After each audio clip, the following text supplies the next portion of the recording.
Na takribani ni karne moja ya yale ambayo yanaendelea kati ya Israeli na Palestina, na watu wengi wamekuwa wakipoteza maisha kutokana na mapigano, na hivi karibuni kumeibuka vugu kubwa kuhusishwa kwa Hamas katika matukio yanayoendelea, watu kupoteza maisha na mambo kadha yanatokea katika ukanda wa Gaza.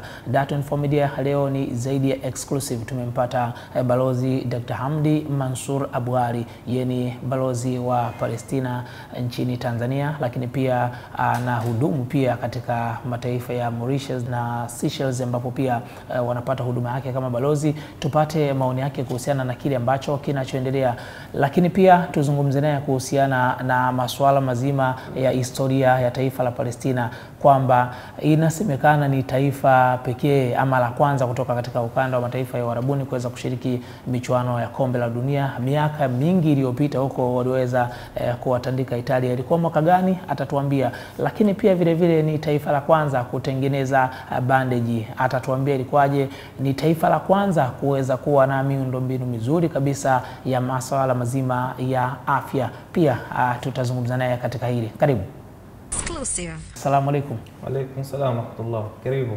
Asante. Kaifa hal? Alhamdulillah. Tamam. Alhamdulillah. Barakallah fik. Ahla wa sahla. Tanzania la mushkil. Alhamdulillah, everything is good. Everything is good. Mr. Ambassador, first of all, thanks for your invitation, and we would like to know the historical background of your country. You know, Palestine is part of the Arab world.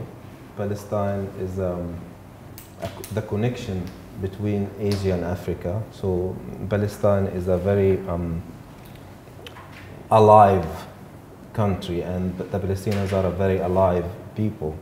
Many civilizations have been established and rooted in Palestine, but Palestine is the birthplace of Jesus. Palestine is the birthplace of many religions, Judaism, Christianity and Islam. Palestine is a homeland for the Palestinian people who comes from Arabic origins and who have been living in Palestine for more than 7,000 years. The Palestinian people have developed through the history their culture, their civilization, their unique society, their advanced society, including scientific, cultural, humanitarian, international cooperation. And Palestine was a connection between the East and the West, and Africa and Asia, and the whole area with Europe and with the West. Palestine had to be, because of its geographical position, a connection point for civilizations, for religions, and for cooperation, for understanding, for humanity, and for religious understanding, which is most importantly. So the background of Palestine is, if we talk about historical Palestine had many interaction of many civilizations within Palestine. But recently, Palestine, which was a thriving society and country with educated people, with airports, with ports, with production, with exporting, and with a very rich culture, and a very rich cultural interaction between Palestinians and other nations in the world. But our crisis started in the 1900s when we have the colonial power, which was imposed in the whole world after the First and Second World War, where British had mandate on Palestine, and like other countries where British had mandate, British left Palestine but implanted a colonial power as an extension to the other colonial powers in Palestine, which is Israel. And the unique thing about this atrocity that was created by the British and the West in general in Palestine, that Britain had mandate on other countries, but those countries, when they fought for struggle, British had not implanted any other nation. the unique situation in Palestine that Britain and the West in general, and the colonial power in general, had forced an implantation of a new alien race, which is the Israeli or the Jewish race, to be brought from the whole world and to be implanted in Palestine. Not only that, but to expel the Palestinian population out of Palestine to replace it with a Jewish population. This is the crisis, and this is the atrocity that we are living in today. Similarly to what happened with what they call the First Nation or the Red Indians in America, where the colonial power have killed 6 million of them and replaced them with newcomers. This was the plan for Palestine, to kill as much as possible of the Palestinian people, force them to leave their country by fear and terrorism, and to replace them with the newcomers from Europe and from the rest of the world. What happened is a crisis that the West in general created. The misbehavior, the mistreatment of the Jews in Europe have caused the Europeans to force all of these Jewish communities who were Europeans to be expelled from Europe, literally, and to find another place for them anywhere else, but not in Europe. So the cause of the problem... Why not in Europe? Because the Europeans, for a long time, had a problem with the Jewish community. They hated them, they did not want them, they wanted to expel them. Not only Germany or France or the East and the West of Europe did not want the Jewish community to stay in Europe. The Europeans have mistreated the Jews at that time, for a very long time. And they considered them as unwelcomed society living within their countries. You know that the Jewish community in Europe were not allowed to live among people in the cities. They have their headquarters. It's reported that they support them on this crisis. Why do they support them? They created the problem of expelling them from Europe, and they want to create a place for them somewhere else. So they have to protect them, to support them, to provide for them, to give them the right propaganda to exist, the right to continue as supremacists, and then they will use them as a tool to keep this whole Middle East and the whole world in general in a situation of unrest. The Palestinians have to pay the price of the misbehavior of Europe towards the Jewish people. But this is a totally different story from a religious point of view.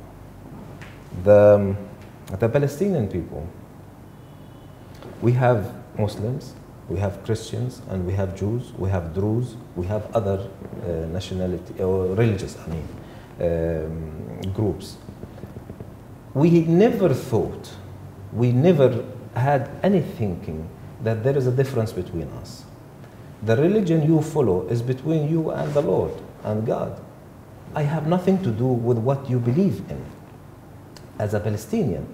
So I lived all of my life and history in neighborhood with my Christian or Durzi or Sumara, which are part Jews, the real Jews, with no problem.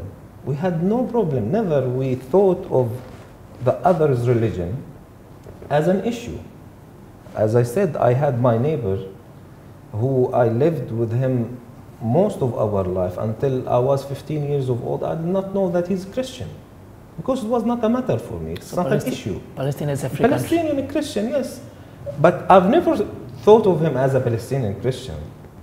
I thought of him only as a Palestinian, and he's my neighbor. And I don't care what religion he believes in. I eat in his house and he eats in my house.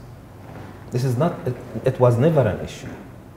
In the city called Nablus, in the northern part of the West Bank, there is a group of called Sumara or Samariyin. These are the biblical name of those who followed Moses.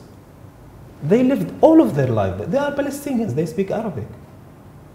What we are against, or the problem that has been created, is if you import people from Poland, Hungary, Ukraine, and Russia, and tell them you have the right to live in Palestine, not only that, but to expel the Palestinians out and live in their places. This is the crisis. This is what we are resisting.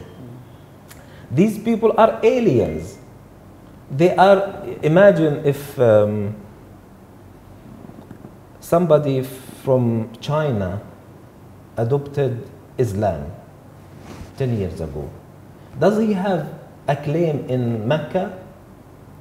This is nonsense. Imagine if in Tanzania today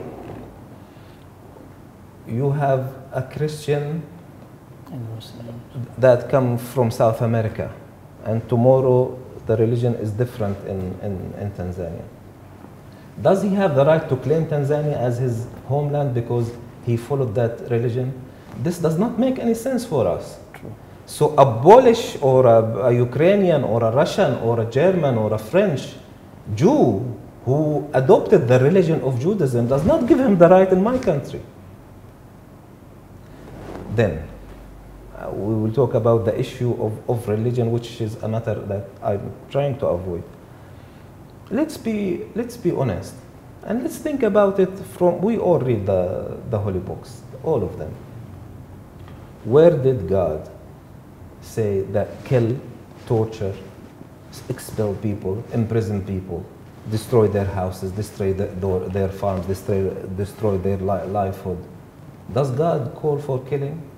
Killing of infants, killing people who are 2 months old and 1 month old and one week old? Does God tolerate such a thing? So they don't have the right to claim that this is God's instructions. This is not God's instructions at all. This is a devilish instruction. This is an atheist instruction. The kill and the destruction and the burning and the expelling and the imprisonment and the detention and preventing water, electricity, fuel, and bombing the hospital and bombing ambulances. God never calls for such a thing. It's impossible. What God can call for such a thing? Where does it say in the Bible or in any of the holy books that you can do all of these atrocities in the name of God? I don't think this can be understood in a way that any human being with sane thinking can accept that or tolerate that. So, apart from that, is there any relationship between Hamas and Palestinian government? The Palestinian government is under the umbrella of the Palestinian Liberation Organization, which is the general umbrella for the Palestinian representation. Under this huge umbrella falls the Palestinian Authority or the government. And under this umbrella falls all the Palestinian factions. Islamic trend, or national trend, or social trend. We as Palestinian people have enough independence and have enough courage to allow all of our society to think in their own way.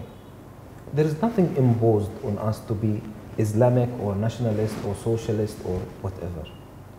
This is a freedom of the political movement. You can be affiliated to any stream you like. So, under the PLO, there are different Palestinian factions taking different stands and have different thoughts of how to achieve the general goal of liberating the Palestinian people and to bring peace to the Palestinian people in their own homeland as a safe and sovereign people. Hamas has its own thinking. Fatah has another thinking. But all of us are Palestinians who are trying to achieve the goal of the Palestinian people and the aspirations of the Palestinian people in an independent, sovereign Palestinian state where we can live in peace and harmony, and we can achieve our goals and aspirations and connection with the world, and be a normal country like Tanzania, for example. There is Hamas have their own thinking of how to achieve this goal, while Fatah has its own thinking in how to achieve this goal. This does not make a political difference, does not make me in total disagreement with you, a disagreement on the way you want to achieve this goal. So Palestinian government agrees with Hamas? Palestinian government agrees on the Palestinian Liberation Organization's general goal to achieve a Palestinian state. Including Hamas. Hamas have the intention of liberating the Palestinian people and give them the ability to live in harmony and peace with other people. But we disagree politically. There is, and this is, I think this is a healthy approach, that you have your own thinking how to achieve this goal, and I have my own. The PLO, by the way, is the first who carried the armed struggle against the occupiers and against the colonial power. And that thought is the one that brought us in cooperation with the Tanzanian leadership, which was striving for liberation, and they had an armed struggle for liberation. And they said the liberation of Tanzania cannot come through unless there is the liberation of Mozambique and South Africa and the freedom of all these nations from colonial powers. There, the Palestinian leadership of the PLO came in close friendship with the leadership of Tanzania, with Julius Nyerere, yes, because we had the same goal. The same goal was to liberate our countries from the colonial power who are oppressing us, who are killing us, who are sucking our resources, who are preventing our people from thriving and becoming fruitful.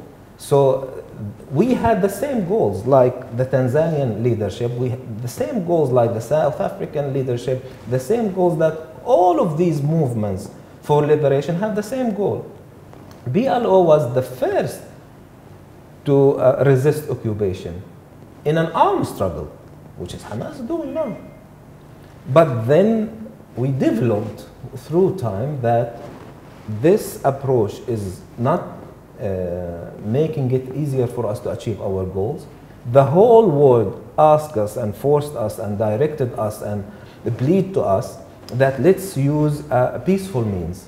Let's come to negotiation. Let's come to a peaceful agreement without the arms, without killing, without destruction. Okay. And we believe this whole world. And we believe the Security Council, and we believe the United Nations that this is the right approach. And they fooled us. They left us alone. In the middle of the road, they told us, go take this peaceful road. We took and they left us. They said, you are on your own.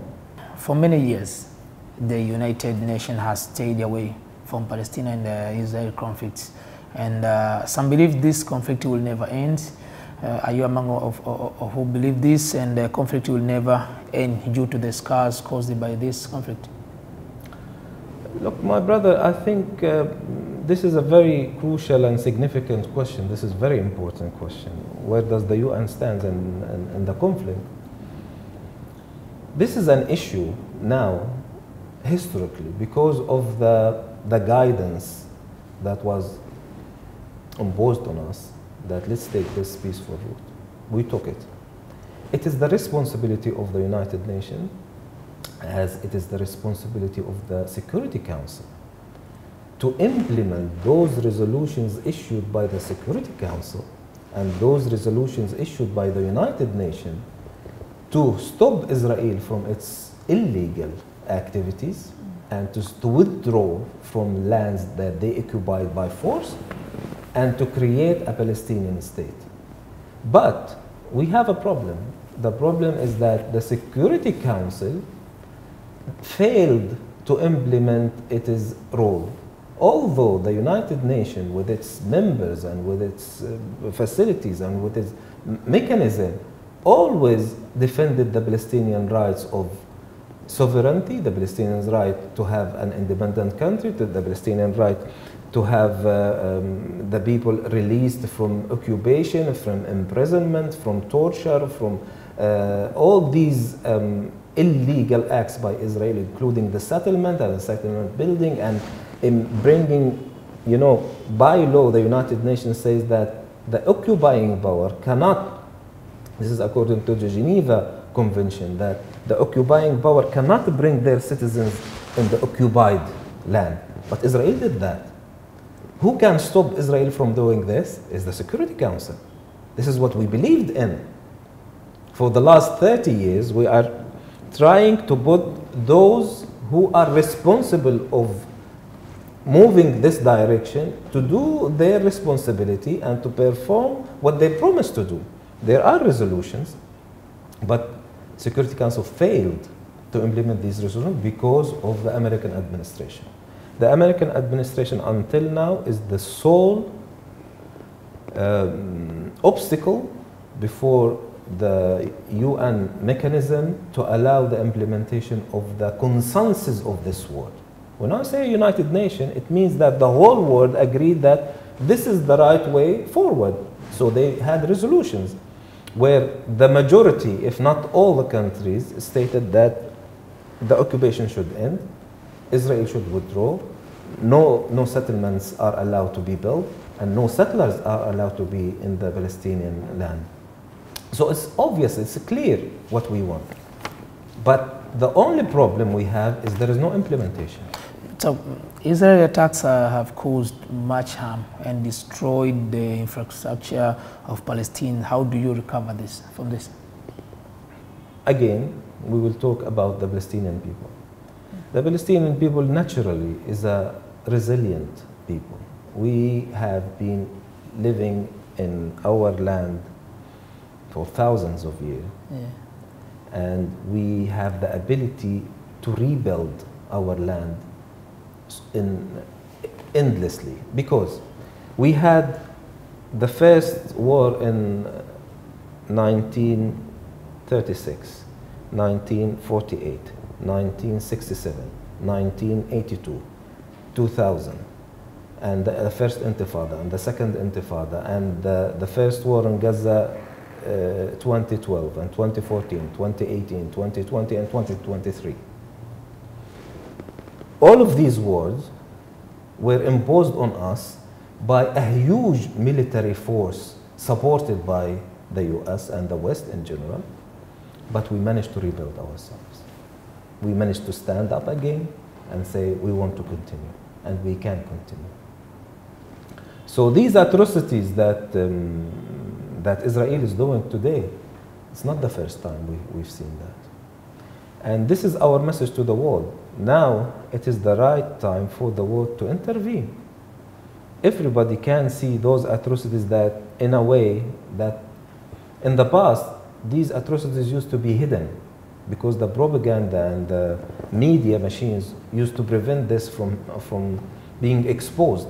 But luckily today, the aggression of the Israeli government is being witnessed by everybody, and it is the responsibility of all of us as human beings and as members of this United Nation and this system to stop these atrocities on the Palestinians. So definitely you believe UN will come up with a solution? UN is trying to come up with, UN did come up with a solution. UN did made a very clear solution. UN did put steps, step by step, how to end this conflict. Even the Americans have a point of view how to end this conflict, but they never implemented it. Why? There is a lot of resolutions and a lot of roadmaps and a lot of initiatives how to end this conflict, but there is no intention to end it, because Israel is the last colonial power on earth. Israel represents Israel is the last colonial power on earth. There is no other colonial power nowadays. It's all finished in the whole world, only in Palestine. because Israel represents the crown of the hegemony and colonial thinking of the West. And they want to preserve it. They don't want to let it go. Apart from UN, the African Union, the African Union has expressed the deep concern about the ongoing crisis. So what is your message to AU and the message to Tanzanian government? We have to be honest and to be humble also, and we have to thank the African Union, the Organization of Islamic Cooperation, the Arab League, the Asian group, the Latin American group, and some of the Western countries who oppose this continuous occupation. The whole world, including the African Union, said enough is enough and we have to stop this atrocity. We have to stop this occupation. We have to stop this illegal occupation. They not only verbally said that, but they voted for that in the United Nations. They made that very clear that this is our opinion. Aggression, occupation, colonial power have to stop. But the problem, we go back to the problem, why can't we have implementation? Because the USA does not want to implement. But Tanzania, Africa, the African Union, Arab countries, Latin American countries, some of the European countries, we heard what the Spanish and the Belgian officials said about the atrocities that is taking place in Gaza. So there is a change, but it is very slow and it's limited to the American administration's blockage.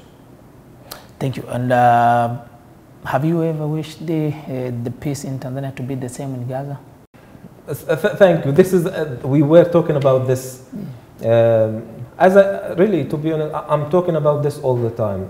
Tanzania for me is a very unique place. Tanzania is a place that I wish we can have half of what you have, of the peace, the understanding, the humanity, the hospitality, the agreement, the peaceful agreement between the members. As I know, there is almost 100 tribes of people in Tanzania, but there is a harmony in Tanzania, and there is a very much understanding between the people. I always say to my fellow Palestinians, come, I wish you come here and feel the peaceful living in Tanzania. Tanzania, you are in paradise. You have everything that you need. You have the climate, you have the space, you have the sea, you have the natural resources.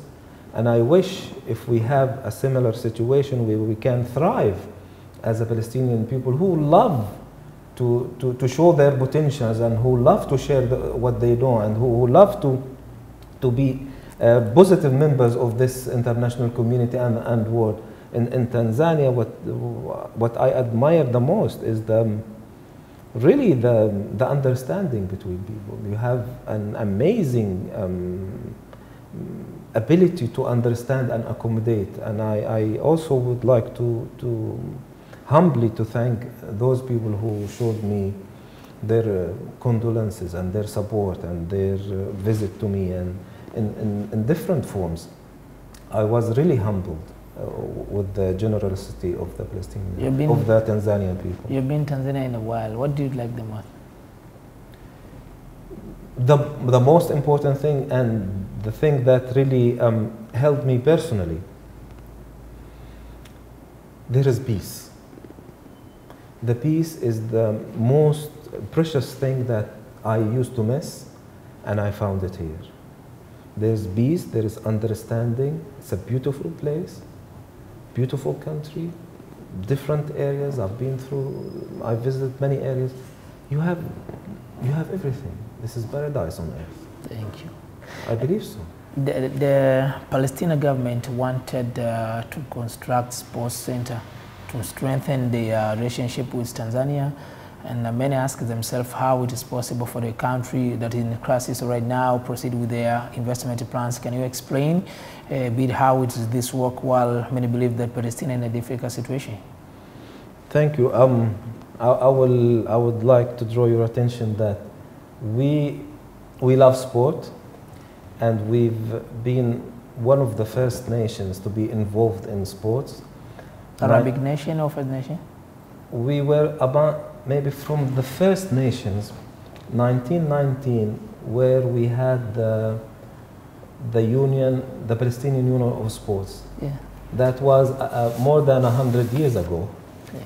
And 1934, the Palestinian soccer team played the finals in Italy in the World Cup. Yeah. And 1938 too, we played the World Cup. But for the sports club here, this is part of our heritage to promote sports. But the issue here is a little bit different. I would like to say that this is an effort, a collective effort. I'm in my capacity as the Secretary General for the Arab Ambassadors Council. This is a collective idea from all the Arab ambassadors in Tanzania, that we would like to say thank you to Tanzania in a different way, and to leave something that can benefit others and can promote sports and can promote healthy life, if you say, or healthy style. And the most important thing also is that we want to create a good habit. We know our Rasul ﷺ said, whoever creates a good habit, he gets its reward and the reward of those who did it after them. So whoever do a good habit and whoever benefit out of it, we gain the rewards of that. But most importantly is that we want to say thank you. We want to find a way to express our gratitude and our affiliation with Tanzania, and to leave a mark in Tanzania that people can benefit from.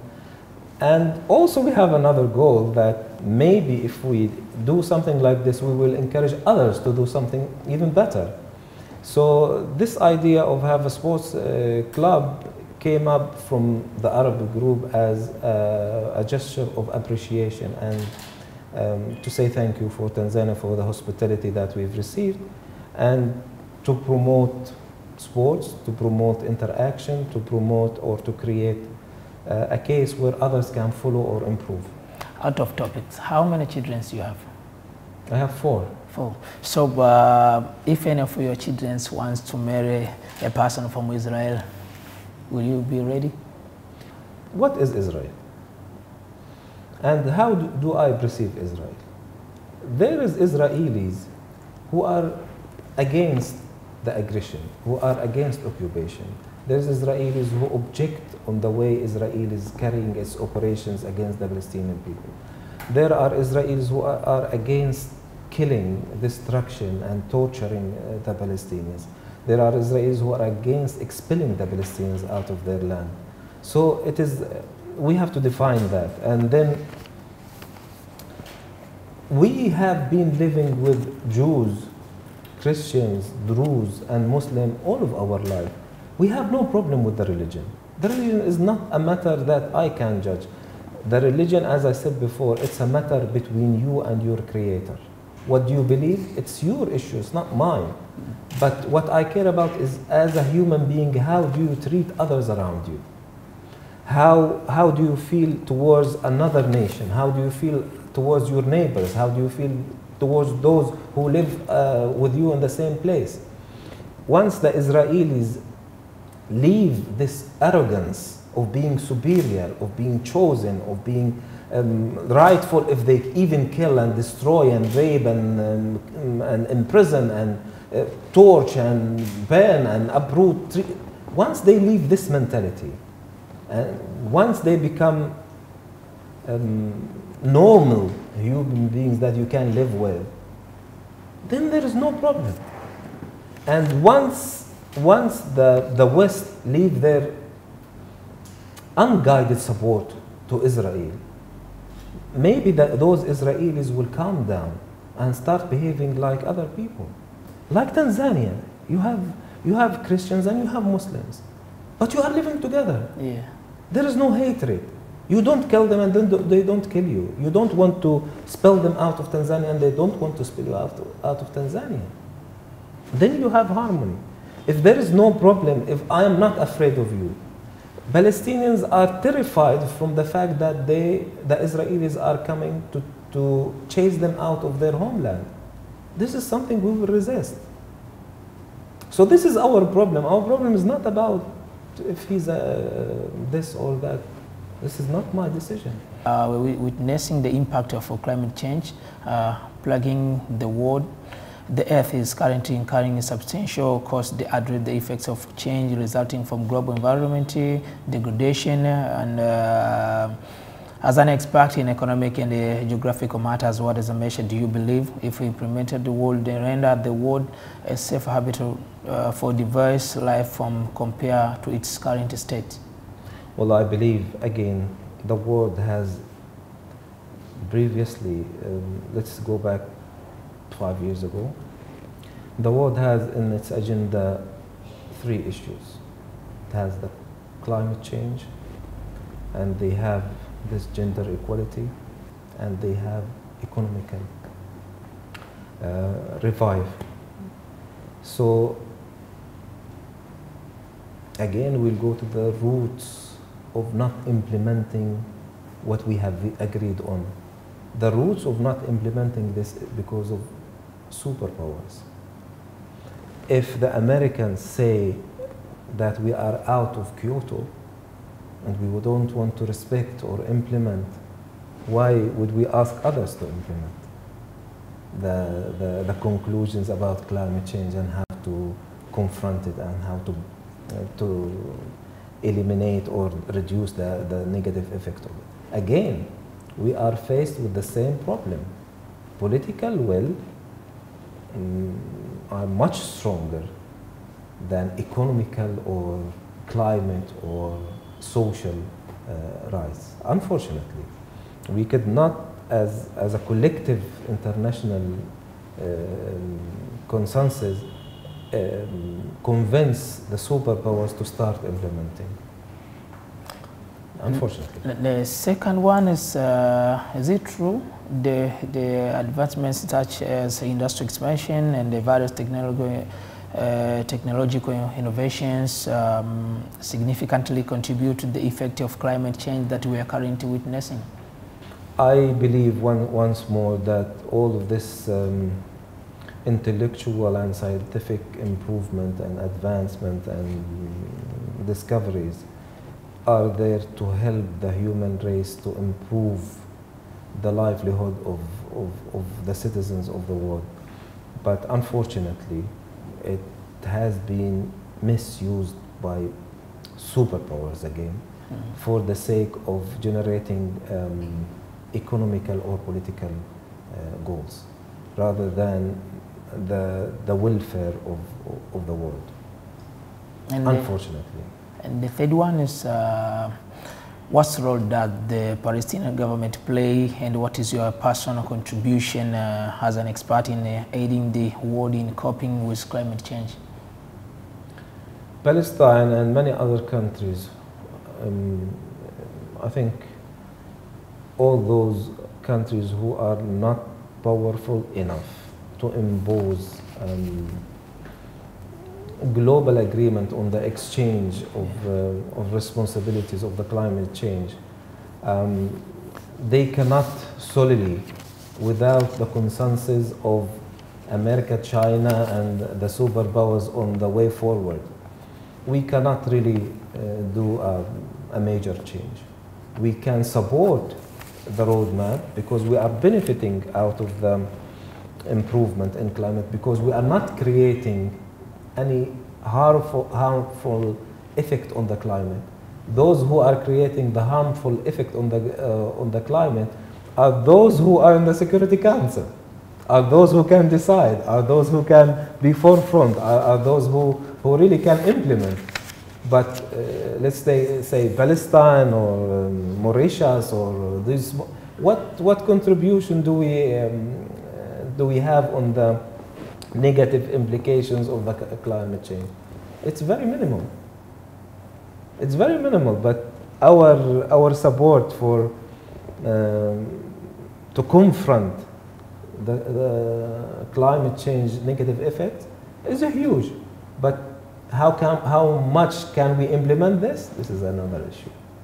Tell us something that you know about Sinza, Palestina. You know, after we started the cooperation between Tanzania and Palestine after Nyerere, the PLO has sent 20 families of doctors, not only the doctor. He and his family stayed for 10 years here, operating the hospital in Sinza, and that's why it's called Sinza, Palestina, because the Palestinians who operated the hospital at that time. And for 10 years, on a daily basis, these doctors and surgeons were making operations and running the hospital.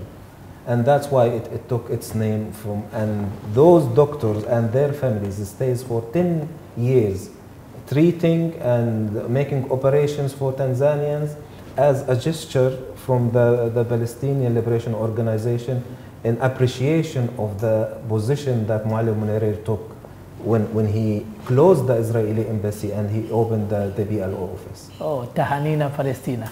Shukran. But lastly, talk to Palestinians in your local language, the message that you want to give to them. بسم الله السلام عليكم.